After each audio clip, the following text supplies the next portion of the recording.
Ya estamos de vuelta acá en el Déjate Caer por la 100.1 infinita.cl y también por nuestra aplicación que ustedes saben que pueden encontrar ahí si ponen @Radio Infinita, o sea, Radio Infinita, y también si nos quieren encontrar en Instagram, ahí somos @Radio Infinita, donde también nos pueden seguir, comentar y también crear esta comunidad interesante que somos aquí en nuestra radio. Y por lo mismo, hay un tema que yo creo que como que uno de repente da por hecho, que de repente lee en redes sociales, en un montón de lados, y no siempre se entiende, y por eso vamos a tener una conversación bien interesante ahora, Piedad.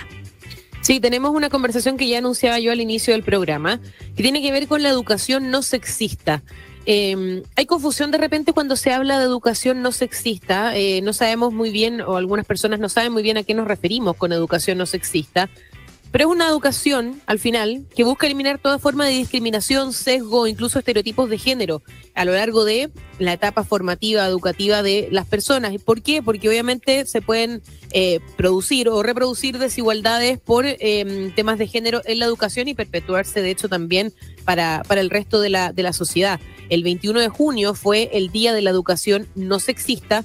Y para ahondar un poco más en qué consiste, cómo aplicarla, cómo implementarla y también obviamente su importancia, estamos en contacto ya con Natacha Pino, que es la rectora de la Universidad de Aysén, del Consorcio de Universidades Estatales de Chile. Natacha, ¿cómo estás? Muy buenas tardes. Hola, muy buenas tardes. Gracias por la invitación. Hola. Hola. Muchas gracias a ti por estar con nosotros. Primero, partir un poco explicando quizás en simple el detalle de lo que es una educación sexista, que para mucha gente puede quizás ser confuso o no pueden entender cómo se aplica. Entonces no sé si podemos partir de la base de lo que es o a qué nos referimos cuando hablamos de educación no sexista. Bueno, yo creo que tú lo dijiste muy bien en la introducción. Una educación no sexista es aquella que de alguna forma asegura, ¿verdad?, que todos los procesos formativos que estamos llevando están libres de estereotipos, que no son discriminatorios, que no de alguna forma reproducen estas desigualdades de género, que también estamos muy habituados y las que tenemos muy instaladas por una propia construcción social, ¿no?, de cómo es nuestra sociedad, de cómo crecemos. Entonces, cuando esto empieza a ser de interés en las propias universidades, en el fondo lo primero que hay que asumir es que sí somos una sociedad donde se discrimina, donde hay desigualdades de género, donde hay estereotipos muy instalados. Entonces lo que decimos es, bueno, no queremos ser así. Por lo tanto, la intención es avanzar hacia la implementación de una educación no sexista en las universidades, porque finalmente si esos procesos formativos y si quienes todos nos formamos en las universidades, luego se espera que no se repliquen esos comportamientos, ¿verdad? En el fondo, de a poco vas transformando también esta sociedad. Son cambios culturales, son cambios profundos, son cambios lentos. Entonces es una forma de aportar desde los procesos formativos, desde las universidades del Estado, en este caso, a una educación que sea distinta, pero que finalmente aporta una transformación social. Pero hablando un poco, claro, de eso, del detalle de lo que significa lo que tú nos explicabas recién, para mucha gente puede ser quizás difícil entender cómo aplicarlo, por ejemplo, en los colegios o quizás en distintas, no sé, materias. ¿Cómo un colegio, por ejemplo, que no tiene este foco, no digo que tenga el foco contrario, pero que no tiene este foco o no lo ha trabajado, cómo un colegio logra trabajarlo en las distintas asignaturas, por así decirlo?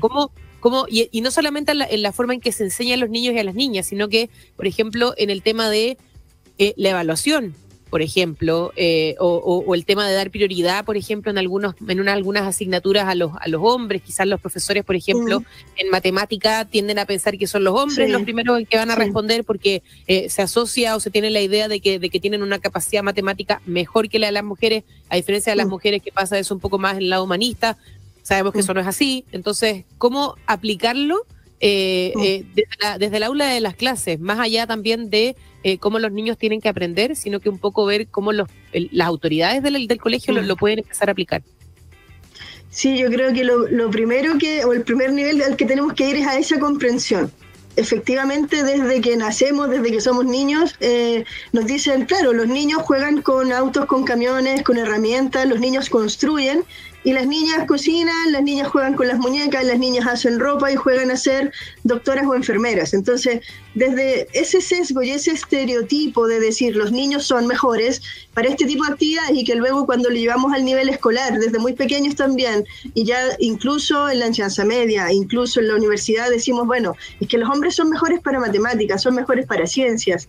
Y las niñas, bueno, las niñas tendrán otras posibilidades de estudiar otro tipo de cosas porque son mejores a lo mejor para temas más sociales. Entonces, cuando comprendemos eso y de verdad lo aceptamos como que hemos vivido siempre en ese constructo, es el primer cambio, porque tenemos que ser nosotros los adultos quienes guiamos los procesos formativos, los que debemos reconocer que existe ese sesgo y que existe ese estereotipo. Por lo tanto, luego el ejercicio tiene que ser todo lo contrario, tiene que ser capaces de decir, bueno, todas niñas y niños tienen la misma capacidad, se pueden enfrentar de la misma manera a resolver un problema, o ambos pueden atender problemáticas que tengan que ver a lo mejor con un aspecto mucho más social o mucho más humanista. Entonces, desde el principio es decir, bueno, todos tenemos las mismas capacidades, todos podemos atender hacia los mismos tipos de conocimientos y debemos desarrollarnos en ese espacio. Entonces, cuando trabajamos en el nivel formativo, esto debería reflejarse en que las actividades fueran igual, diseñadas para estudiantes, ya sean niñas o niños, jóvenes, ¿verdad? Sin importar si es hombre o mujer, al momento de evaluar o al momento de eso pasa mucho en la sala de clase, ¿no? Que de pronto el profesor le habla, es matemática, le hable como a los hombres.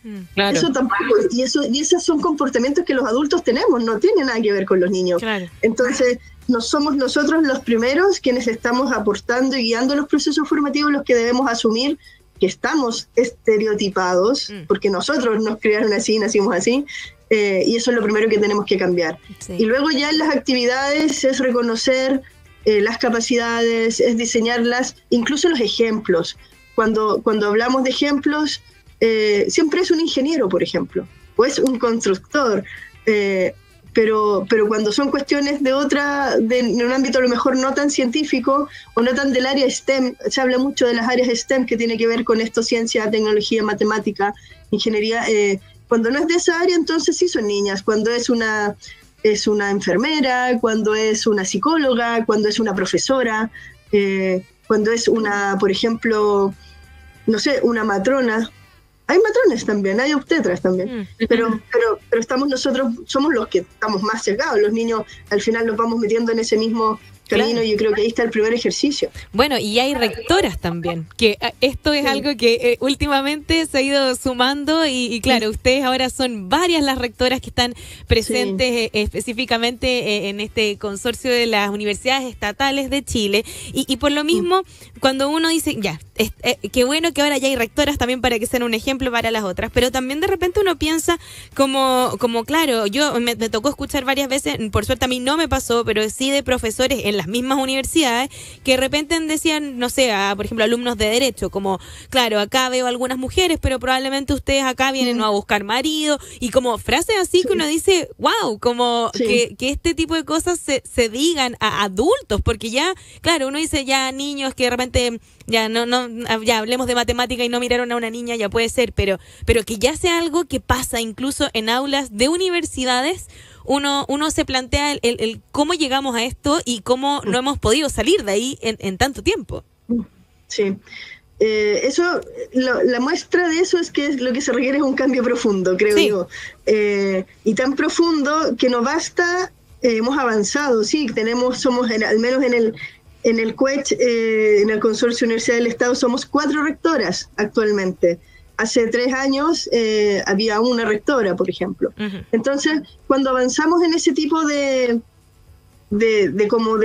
ganar un poco de espacio, todo te hace pensar o te lleva a pensar que, bueno, entonces ya tenemos una rectora, esto va a ser distinto, pero la verdad no es tan así, porque lo que necesitamos, vuelvo a lo anterior, necesitamos ese cambio cultural. Por lo tanto, cuando ocurre esto en la sala de clases, en el aula, eso es así. O sea, hay profesores y profesoras, porque no solo son los hombres, también son las profesoras, que reconocen que algunas disciplinas son más masculinas y que otras son más femeninas. Y eso es algo que tenemos que romper, porque finalmente cuando en el proceso formativo nosotros, ¿quién está instruyendo, no? ¿Quién es el referente en ese minuto?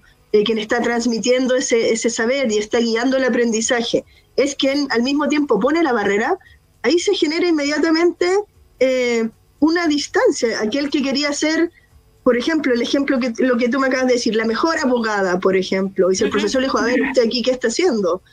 Ese estudiante nunca más va a volver a tener esa confianza que tenía. A lo mejor ahora, me refiero a los tiempos que estamos viviendo, ¿no? Donde hay muchos movimientos feministas que ya se han ocupado también de trabajar con las niñas y con los niños, ¿verdad? En espacios mucho más abiertos, donde estas actitudes ya se reconocen. Por lo tanto, también existe, y varios ya lo dicen y dicen, bueno, a ver, profesor, ¿usted qué me está diciendo?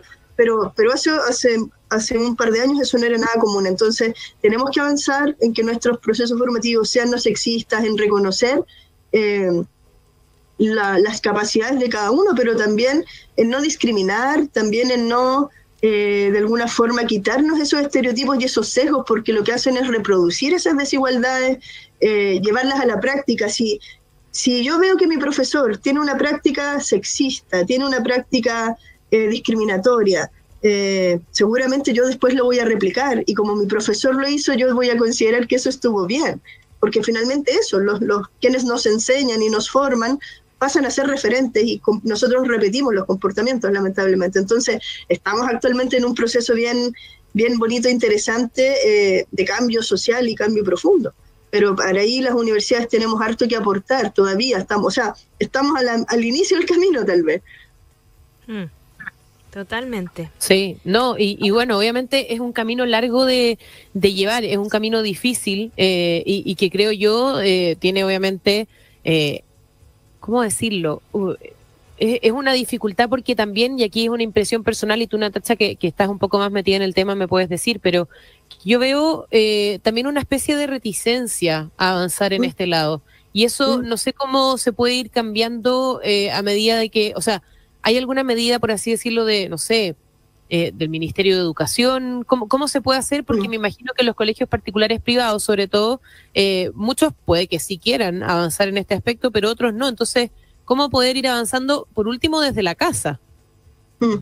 Bueno, eso es algo bien complejo, porque como son cambios culturales, primero son cambios lentos y te encuentras con las resistencias y los rechazos que te vas a encontrar con cualquier cambio que signifique algo tan profundo, ¿no?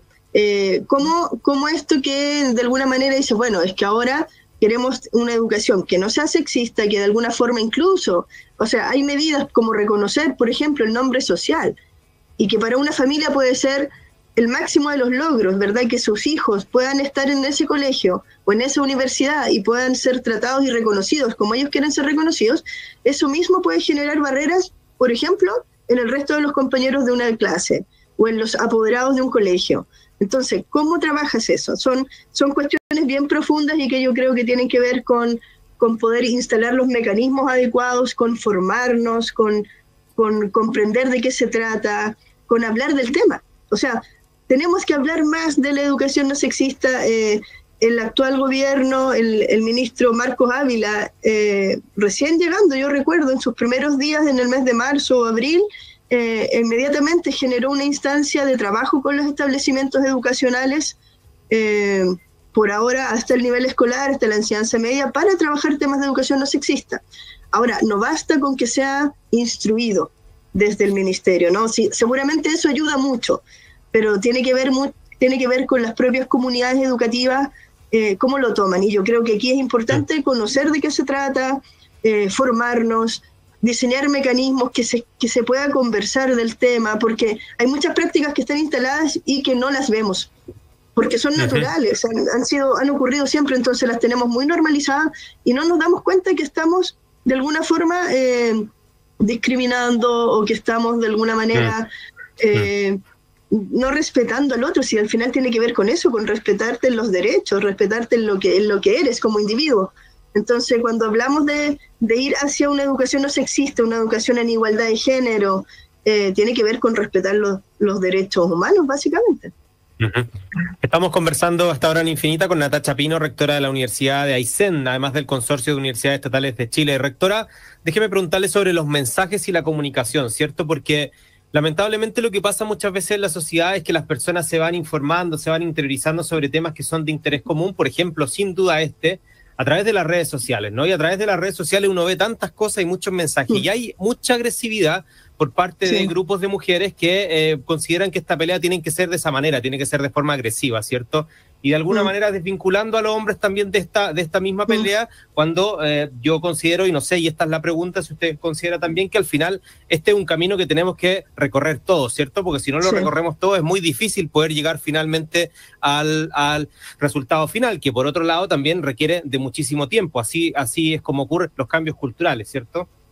Sí. Sí, yo estoy de acuerdo con lo que tú planteas.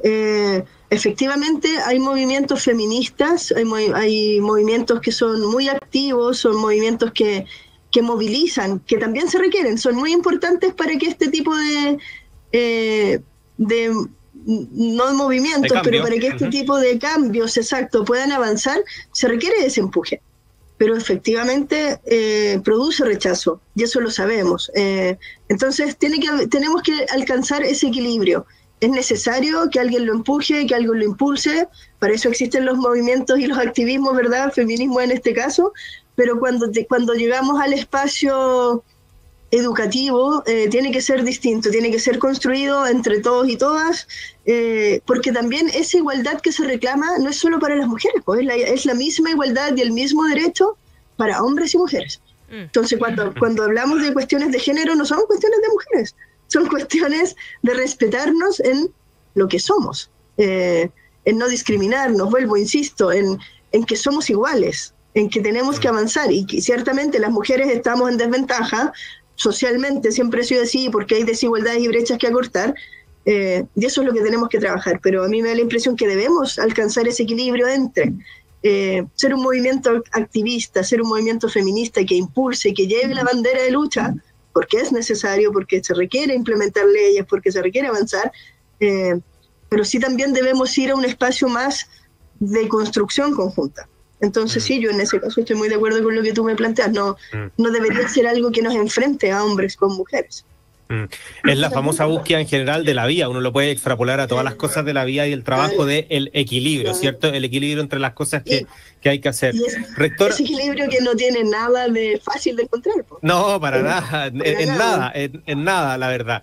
Rectora, me gustaría poder aprovechar este tiempo de conversación acá con usted para preguntarle sobre la Universidad de Aysén. Se conoce poco desde Santiago y lo voy a preguntar desde la ignorancia misma.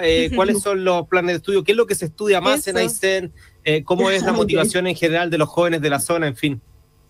A ver, les cuento muy rápido y les agradezco también el espacio. La Universidad de Aysén es una universidad estatal, nace hace 7 años, junto a la Universidad de O'Higgins. Fuimos las últimas 2 universidades estatales que se crearon en regiones, precisamente porque estas regiones no tenían una universidad estatal.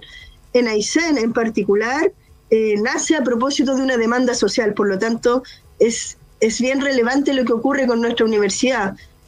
Nuestros estudiantes, que ya son un poquito más de 600, son estudiantes básicamente de la región, prácticamente el 90 y algo % son de la región, y son estudiantes que de no estar en la Universidad de Aysén no podrían salir de la región a estudiar, ¿sí? No tienen esa...